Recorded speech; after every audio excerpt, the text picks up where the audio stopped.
Hey, Chris, what's happening today? How are you? Happy Friday, Sharon. I'm doing well. How you doing? Friday, yeah? Yeah. Oh, happy Friday, happy Friday. We made it. Super excited the sun is coming out and Yep. super excited that we're talking to another great partner. Absolutely. Again, one of those very underutilized resources, in my opinion, for young adults in Charlotte. You're talking about free training, free opportunities, and a free way to build your career. These next guests will be really able to talk directly about some of those things. All right, well, let's get into who our next guests are with all this freeness going on. Free freeze. All right, so joining us today is Miss Denisha Wilson. How are you, Denisha? Hi, I'm doing great today. Glad that the sun is coming out as well. Absolutely. Yes, so Good to have you. Denisha, you are with Next Gen. Tell us Yeah. about who Next Gen is and what you all do. So Next Gen is a part of NC Works, and we work with participants that are between the ages of 16 and 24. A lot of our demographic, they do have barriers to employment. And one of our main goals is to try to minimize those barriers so that the young people can concentrate on things that can further them either educationally or career wise. So dealing with young people, there's so much going on in their world, right? And what are some of the challenges that you see with the young people that you encounter? Two of the biggest things that I see with our young people would be housing and also childcare. Those are things that are very important when it comes to having being able to be stable. And so that's what they come to me and they're wanting to figure out what are they going to do about those two barriers.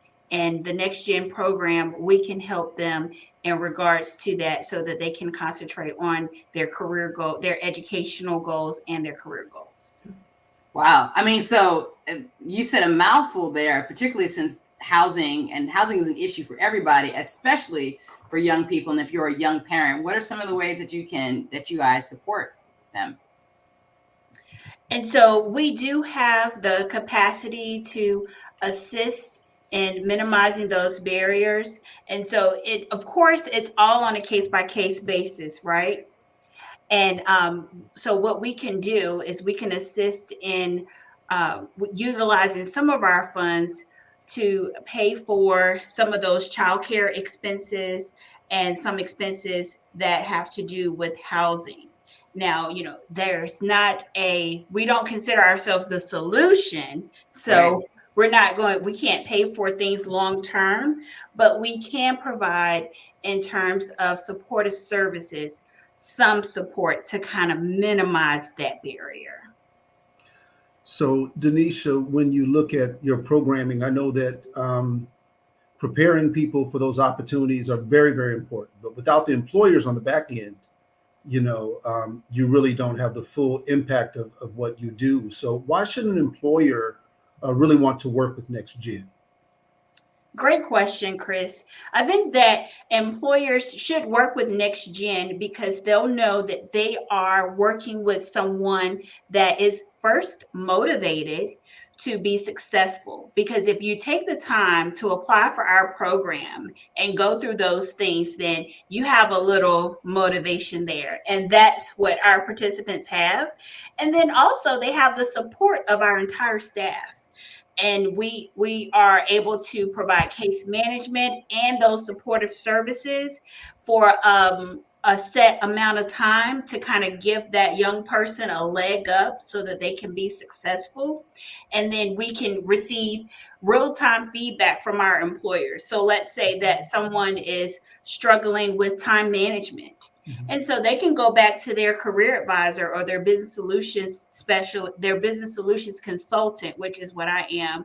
And we can provide coaching surrounding that and then go back to work the next day and see that real-time change happen. Those are things that Mr.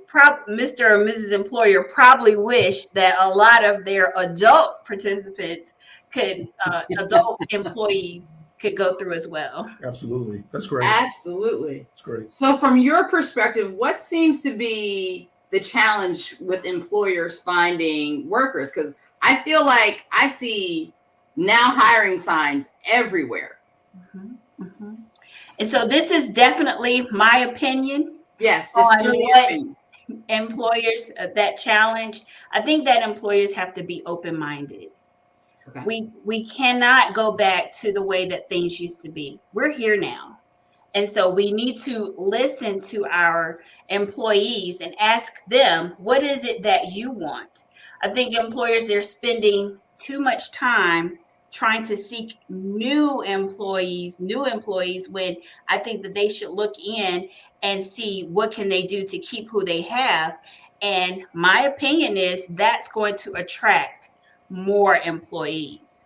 That retention. Yeah. You know, Denisha, I think it's important for the audience to know that we're talking about 16 to 24-year-olds, right? Mm-hmm. And so once upon a time, believe it or not, I was 24 one time, you know, so, you know what, in life happens, things happen, right? And so specifically with young parents, what are some of the things that you can do to help young parents that might be concerned that they have a challenge because they're young parents with getting back into the workforce? What are some of the things that you can talk to them about that you can possibly help them with?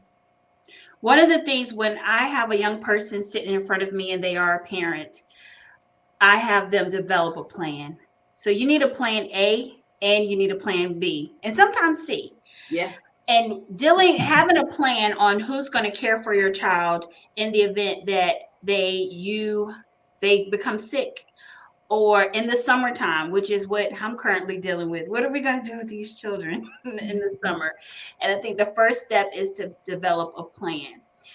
We have ideas. We have a whole staff of people who also have children as well. And we just share those resources on what we're going to do. And you should do that too.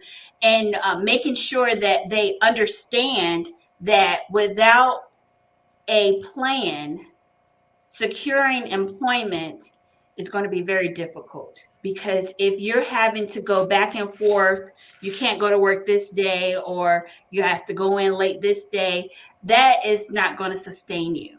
And so the most important thing for our parents to realize is that we must come up with a plan, and you have to work that plan, and you have to do your part as well. If you're saying that you're going to have your child enrolled in this program or this daycare center, that daycare provider is dependent on you because they have other people that could take your slot. So guess what? You have to bring your child to daycare. Even when you don't have to work, you still have to follow through on your plan. So that's what I would, and that's what I tell our youth, Chris. Nice. Thank you.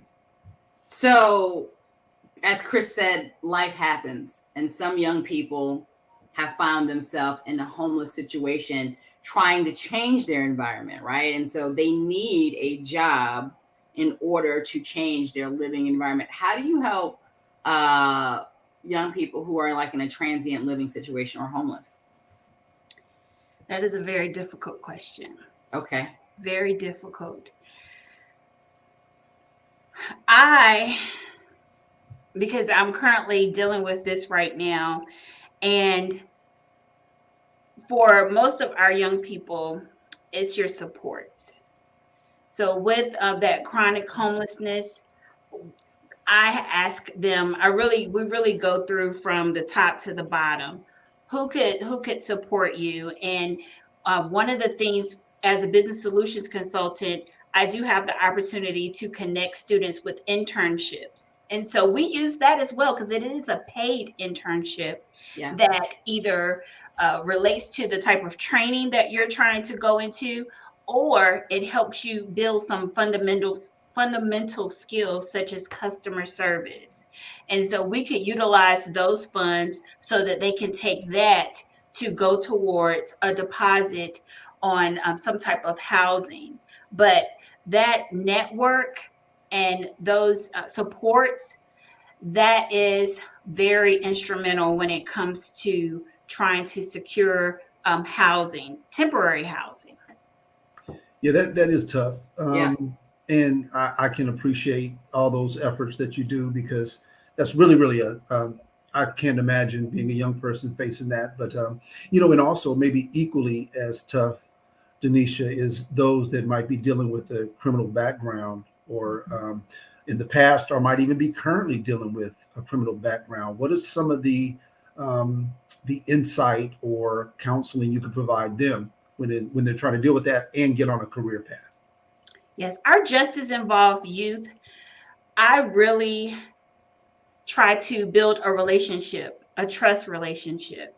Because when you're sitting in front of someone and you have something on your background, it can be a little intimidating. Do I want to share this with someone that could potentially get me a job? And I tell them, yes, if you share it with anyone, you need to share it with me, Yeah. because I can take it back to my team so that we can brainstorm as to what would be a great opportunity for you.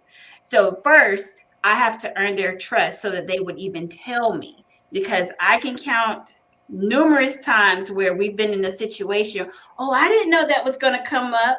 Oh, I thought that was taken care of. And so that's why I really take the time to make sure, are you sure anything that you have done in the past won't come up? And then most cases, they do let me know that, hey, this happened. I'm not sure if it's still on there or not, but I just wanted to let you know. And I reassure them that it's for their benefit, so that we can be transparent in the beginning of our relationship. And we do have employers that they are okay with certain offenses. And, it's just certain offenses that they really just cannot move on due to insurances or the nature of the job. And Sure. with that, we are able to kind of go back to our resources and really find something individual for that person with that background. So it's difficult, but not impossible. Gotcha. Good. Well, it sounds like you guys are doing an amazing job. So who should come see you? We support all out of school youth between the ages of 16 and 24. Okay. So if you are not in school, or you have officially been dropped from the school system and you live in Mecklenburg County, we want to talk to you if you're between the ages of 16 and 24. Now, there are some other stipulations with our program, but those are the two main pieces: not being enrolled in school and being a resident of Mecklenburg County. Well, I tell you, Denisha, I tell everyone that I know, friends, family, about Next Gen, especially if they're trying to figure out that career path or just look at those opportunities. I tell people all the time about this great program. So, how can people get in touch with you? I think, Sharon, we have some information that's popping up, just popped up on our Yes. screen. Yes, so below you'll see our website. And so you can go on there and check out some of the trainings that we support, and look at some of the pictures of the young people that we've had the pleasure of working with. And then also there's a contact page there as well. Call us. We have Facebook, we have Instagram, we have LinkedIn. And so any of those avenues will get you to the right person so that we can have a conversation as to what your goals are and what Next Gen can do to help you achieve those. And so as you can see on the screen, it's NC Works Next Gen. That's at LinkedIn, Facebook, and Instagram. And then the website is, Denisha, can you tell us your website? Yes, it's www.nextgenrescare.com. nextgenrescare.com, and the phone number is 704-566-2870, extension 255. Yes. All right, well, listen, Denisha, I want to thank you so much I hope all of our residents who get the opportunity to see this, I hope they take full advantage of the opportunities that you have. And I really applaud you for the work that you all are doing. Absolutely. Thank you for having us. Yeah. Thank Great. you, Denisha. Our pleasure. Take care and enjoy this Friday. All right. You too. Bye-bye now.